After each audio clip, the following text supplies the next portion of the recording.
की संसद। देखिए, हमने संसदात्मक प्रणाली को और काफी हद तक व्यवस्था को भी ब्रिटिश संविधान से लिया है। उसका कारण था कि हम ब्रिटिश शासन के आदी हो चुके थे, तो जो व्यवस्था या जो शासन की चीजें हमें हमारे संविधान निर्माताओं को लगा कि वो ठीक हैं, आगे भी चल सकती हैं और उनसे हमें कोई दिक्कत नहीं है, तो उस व्यवस्था को संविधान में उसी तरीके से ले लिया गया है। उसमें हमारा संसदात्मक शासन प्रणाली है और जैसे ब्रिटिश संसद है वैसे ही भारत के अंतर्गत व्यवस्थापिका के केंद्र में उसका नाम है संसद और 2 सदन हैं, लोकसभा और राज्यसभा। अब ब्रिटिश संसद को संप्रभु कहा जाता है। संप्रभु क्यों?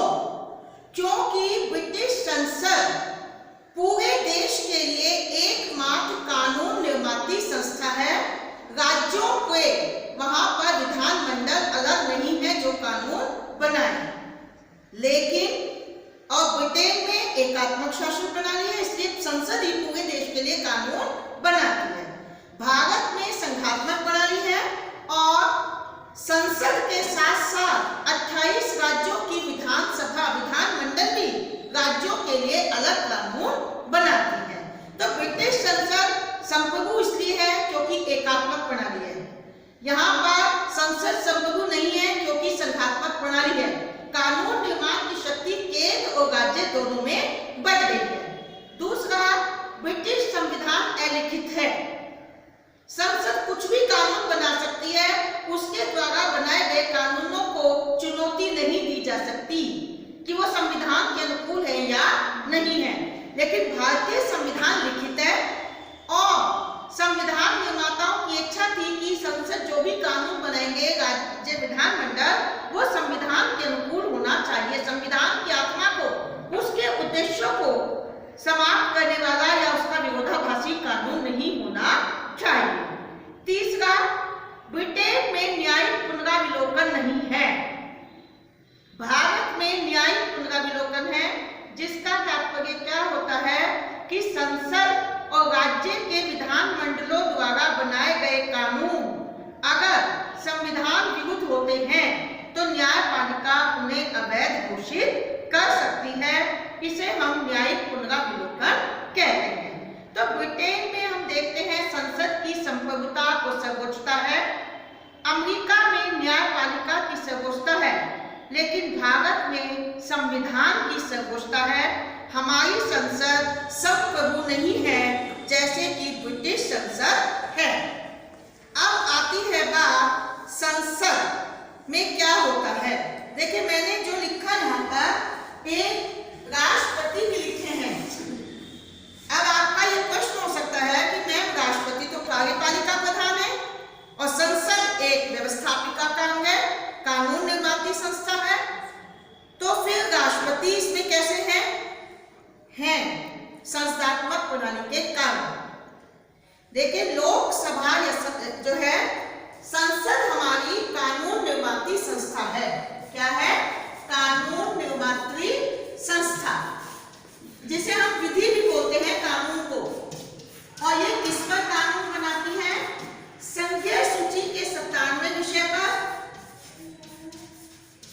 और संवर्ती सूची के विषयों पर। संवर्ती सूची के विषयों पर जो कि 47, बीच में 52 हो गए थे, लेकिन संविधान के अनुसार ये 47 ही गिना जा रहा है। तो ये आपका संवर्ती सूची हुई। इन विषयों पर कानून बनाने का अधिकार भारत की संसद को प्राप्त है। अब कानून कैसे बनता है? कानून बनाने के लिए लोकसभा या राज्यसभा में विधेयक या प्रस्ताव रखा जाता है। देखिए, जैसे आप सब मान लीजिए लोकसभा के सदस्य हैं और ये राज्यसभा के सदस्य हैं, तो कोई भी विधेयक, अब हम इसमें देखेंगे, यहाँ पर मैं बता देती हूँ आपको कि विधेयक भी 3 प्रकार के होते हैं। विधेयक 2 है आपके, मैं आपको बता रही हूँ। पहला है विधेयक, हम लिख रहे हैं कानून बनने के लिए जो सबसे पहला होता है वो विधेयक या प्रस्ताव कहलाता है। ठीक है। अब ये जो विधेयक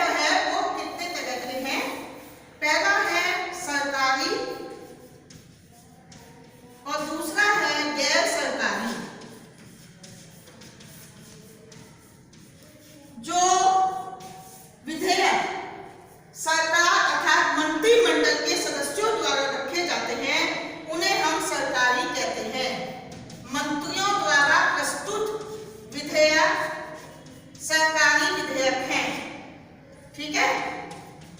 और लोकसभा राज्यसभा के साधारण सदस्यों द्वारा प्रस्तुत विधेयक गैर सरकारी विधेयक हैं। साधारण सदस्यों द्वारा प्रस्तुत विधेयक, ठीक है। अब आती है सरकारी विधेयक को भी हम दो भागों में बांट सकते हैं। एक क्या है, साधारण विधेयक। साधारण विधेयक कोई भी विषय से संबंधित कानून बनना हो, मान लीजिए हम कहें कृषि विधेयक या शिक्षा विधेयक, महिलाओं से संबंधित विधेयक, वो सब इसमें आएंगे, साधारण। दूसरा होता है वित्त विधेयक। वित्त विधेयक, वित्त का मतलब है जिसमें पैसे धन से संबंधित कोई मामला होता है तो वो वित्त विधेयक कहलाता है। देखिए जो साधारण विधेयक है ये पहले लोकसभा में भी रखा जा सकता है, पहले की बात हुई है, और राज्यसभा में भी, दोनों में रखा जा सकता है साधारण विधेयक, ठीक।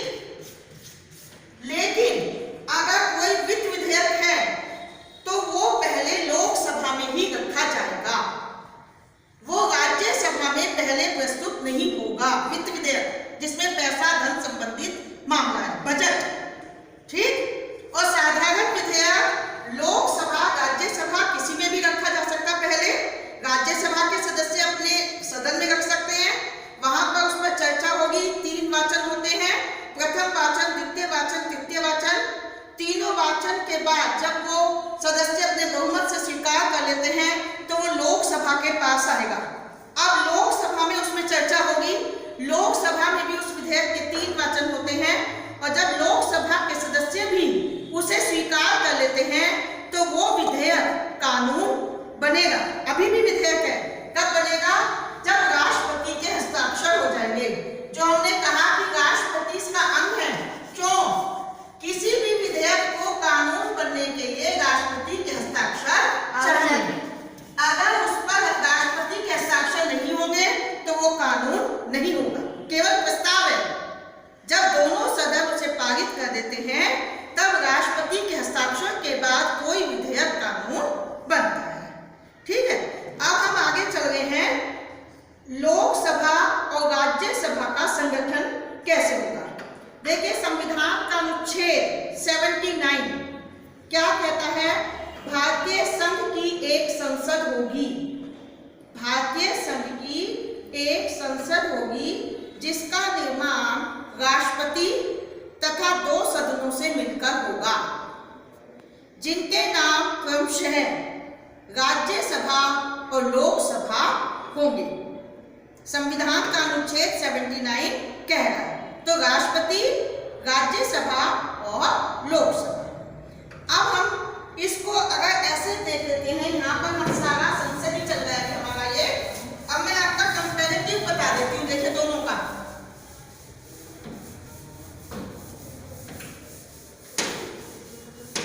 हम एक साइड देखते हैं, पहले ऊपर संसद हो गया, ठीक है, यहाँ हो गया लोकसभा,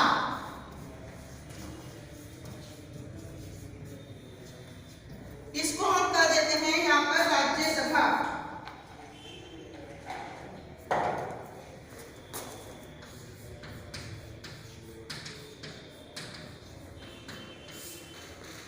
ठीक है, अब हम इनका कंपैरेटिव कर रहे हैं। सबसे पहले हम देखते हैं लोकसभा हमारा प्रथम सदन है।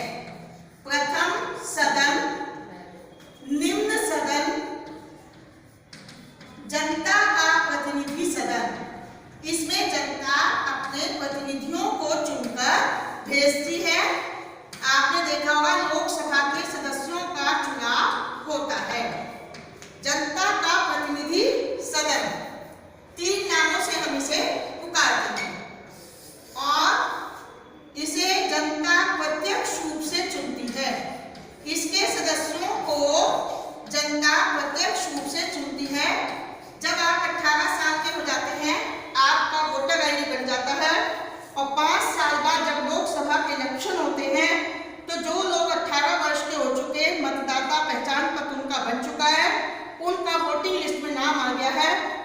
इनको वोट करते हैं। दूसरी तरफ अब हम देखें तो ये हमारा द्वितीय सदन है, द्वितीय सदन। फिर है उच्च सदन, उच्च सदन वो निम्न है, ये उच्च है, वो जनता का प्रतिनिधि सदन है और ये राज्यों का प्रतिनिधि सदन है, जो हमारे 28 राज्य हैं उनका प्रतिनिधित्व करता है राज्यसभा। नेक्स्ट है इनका प्रत्यक्ष निर्वाचन है, तो इनका आपका अप्रत्यक्ष निर्वाचन है। इनके सदस्यों को विधानसभा के सदस्य चुनते हैं। राज्यों की जो विधानसभा है, क्योंकि राज्यों का है तो इसलिए राज्यों की विधानसभा के सदस्य राज्यसभा के सदस्यों को चुनते हैं। अब आती है बात कि लोकसभा का सदस्य बनने के लिए, देखिए वो तो है कि भारत का नागरिक हो, है ना, और किसी लाभ के पद पर ना हो, दिवालिया पागल ना हो, इस तरह की है। लेकिन जो उम्र है वो है 30 वर्ष राज्यसभा में। अगर किसी को राज्यसभा का सदस्य बनना है तो उसकी उम्र 30 वर्ष हो चुकी हो, और अगर लोकसभा का सदस्य बनना है तो उसकी उम्र 25 वर्ष हो चुकी हो।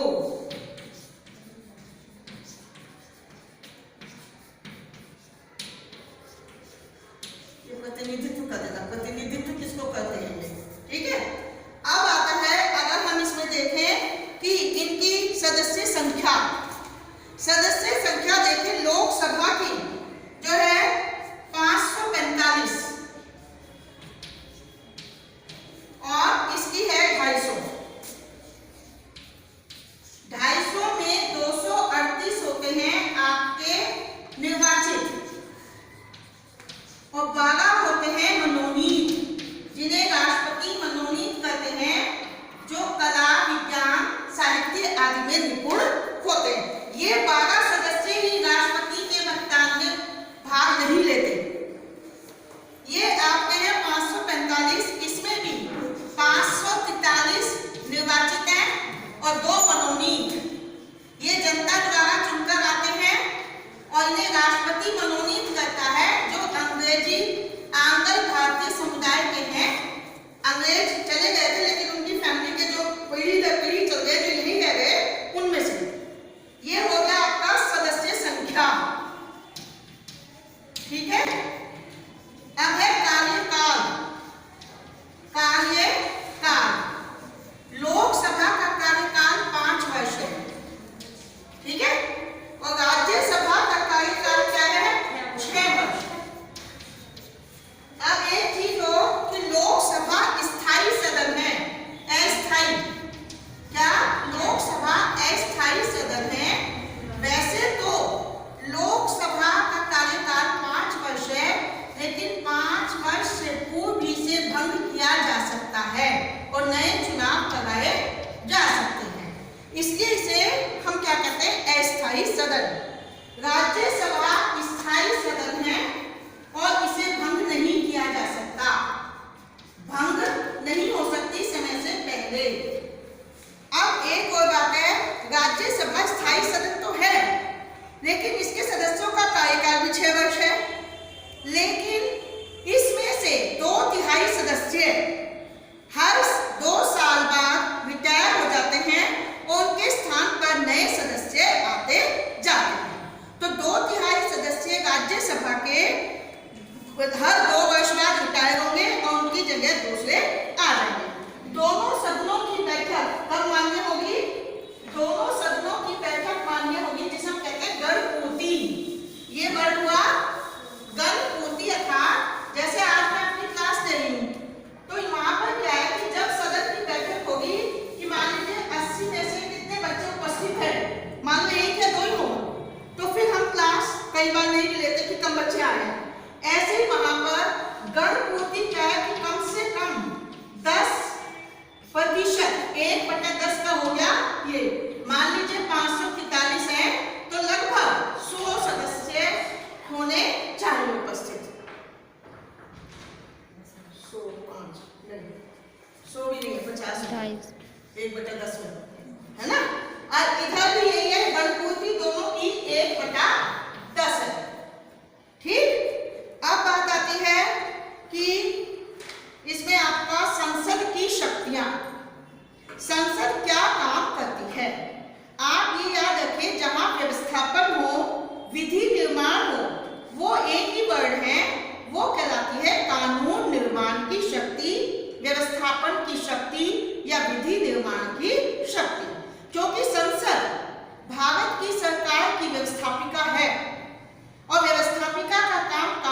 बनाना है।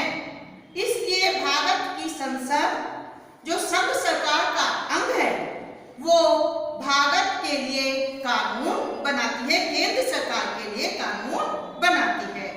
संघीय सूची, संवर्ती सूची के विषयों पर वो कानून बनाती है और संकट काल की घोषणा में राज्य सूची के विषयों पर भी वो कानून बनाती है। तीसरा आपका कि वो साधारण विधेयक और वित्तीय विधेयक दोनों में विधेयक प्रस्तुत किया जा सकता है। आप देखिए, आप दोनों में अंतर क्या है कि मैंने अभी बताया कि साधारण विधेयक किसी भी सदन में प्रस्तुत किया जा सकता है और दोनों की शक्ति समान है। जब तक कि वो विधेयक दोनों सदनों से पारित नहीं होगा तब तक वो कानून नहीं बनेगा। मतभेद अगर दोनों सदनों में हो जाए तब क्या होता है कि राष्ट्रपति दोनों सदनों का संयुक्त बैठक बुलाते हैं और संयुक्त बैठक में क्या होता है, देखिए कि जो लोकसभा चाहती है उसकी विजय हो जाती है। कैसे? लोकसभा की सदस्य संख्या राज्यसभा से लगभग दुगनी है। वहां पर 545 और यहाँ पर 250। तो इसलिए प्राय साधारण विधेयकों में अगर मतभेद हो जाए तो लोकसभा ही विजयी हो जाती है संयुक्त अधिवेशन में भी। अगर वित्त विधेयक है, धन संबंधी विधेयक, तो उसके साथ शर्त यह है कि वो पहले लोकसभा में ही प्रस्तुत किया जाएगा, राज्यसभा में नहीं। कोई विधेयक वित्त विधेयक है या नहीं, अगर इस पर मतभेद हो जाए तो लोकसभा का अध्यक्ष निर्णय करेगा। तीसरा, वित्त विधेयक राष्ट्रपति की स्वीकृति से, सहमति से संसद में या लोकसभा में रखा जाएगा वित्त मंत्री के माध्यम से। बजट आता है जो, बाकी वित्त विधेयक और भी हो सकते हैं। नेक्स्ट है आपका कि अगर वित्त विधेयक को लोकसभा ने पास कर दिया तो राज्यसभा ज्यादा से ज्यादा 14 दिन तक उसे अपने पास रोक सकती है। या तो वो कोई सजेशन दे दे, अगर लोकसभा को उनका सुझाव मान्य है तो हो जाएगा। अगर लोकसभा को राज्यसभा का सुझाव मान्य नहीं है तो क्या होगा कि जैसा लोकसभा ने वित्त विधेयक को पारित किया वैसा ही वो पारित माना जाएगा। फिर है आपका, ये हुई इसकी वित्तीय विधेयक, वित्त संबंधी शक्ति कि वित्त विधेयक केवल लोकसभा में पहले प्रस्तुत किया जाएगा और राज्यसभा उसे जो है 14 दिन तक रोक सकती है। संविधान संशोधन की शक्ति,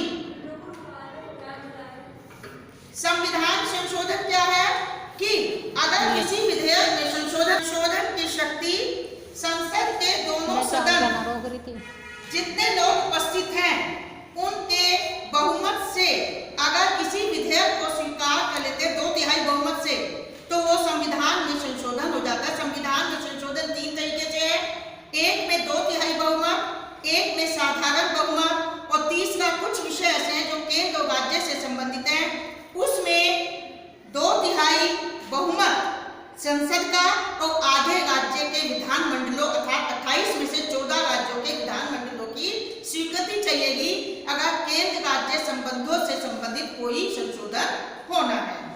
कार्यपालिका शक्ति, कार्यपालिका शक्ति का मतलब है कि संसद मंत्रिमंडल को कंट्रोल करती है। कैसे? वो मंत्रियों से प्रश्न पूछ सकती है, काम रोको प्रस्ताव जारी कर सकती है, निंदा प्रस्ताव जारी कर सकती है और अविश्वास प्रस्ताव पास करके लोकसभा जो है मंत्रिमंडल और प्रधानमंत्री को समय से पहले हटा सकती है।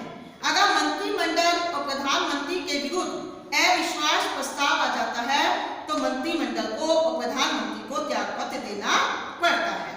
राज्यों से संबंधित शक्तियां, संसद राज्य की सीमाओं में परिवर्तन कर सकती है, जो 28 राज्य हैं, नए राज्य का निर्माण कर सकती है, एक राज्य से 2 राज्य बना सकती है और उनके किसी राज्य को समाप्त भी कर सकती है।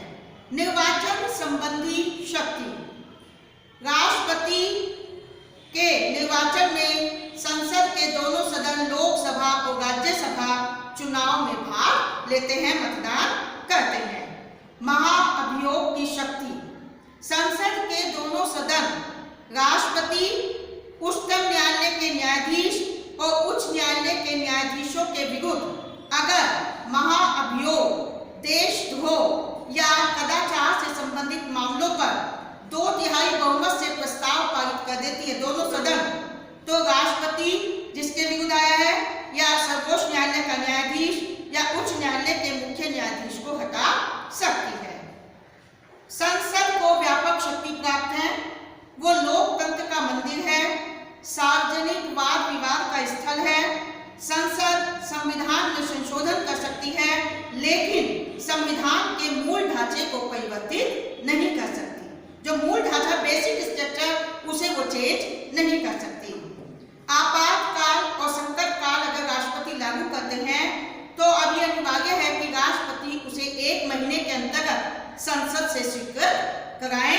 अगर संसद उस पर स्वीकृति देती है तभी वो आगे लागू होगा। लोकसभा और राज्यसभा में परस्पर मैं एक संबंध बता रही हूँ, वही हमने जो शुरू किया था, नामकरण, एक लोकसभा एक राज्यसभा, एक जनता का प्रतिनिधि सदन लोकप्रिय सदन और दूसरा वरिष्ठ सदन उच्च सदन राज्यों का प्रतिनिधि सदन। लोकसभा जनता का प्रतिनिधित्व करती है तो राज्यसभा राज्यों का प्रतिनिधित्व करती है। सदस्य संख्या 552 तक हो सकती है। संविधान कहता है अगर पॉपुलेशन बढ़ गई तो 552 तक हो सकती है। वर्तमान में 545 है, जिसमें 543 निर्वाचित और 2 मनोनीत। राज्यसभा की 250 है, 233 निर्वाचित और 12 मनोनीत। 5 संघीय क्षेत्र इसमें शामिल नहीं है। निर्वाचन के संबंध में व्यस्त मताधिकार है लोकसभा में और प्रत्यक्ष चुनाव। उनका आनुपातिक प्रतिनिधित्व की प्रणाली है और अप्रत्यक्ष चुनाव है राज्यसभा का। कार्यकाल लोकसभा का 5 वर्ष, राज्यसभा का 6 वर्ष। लोकसभा अस्थायी सदन को भंग की जा सकती है 5 साल से पहले।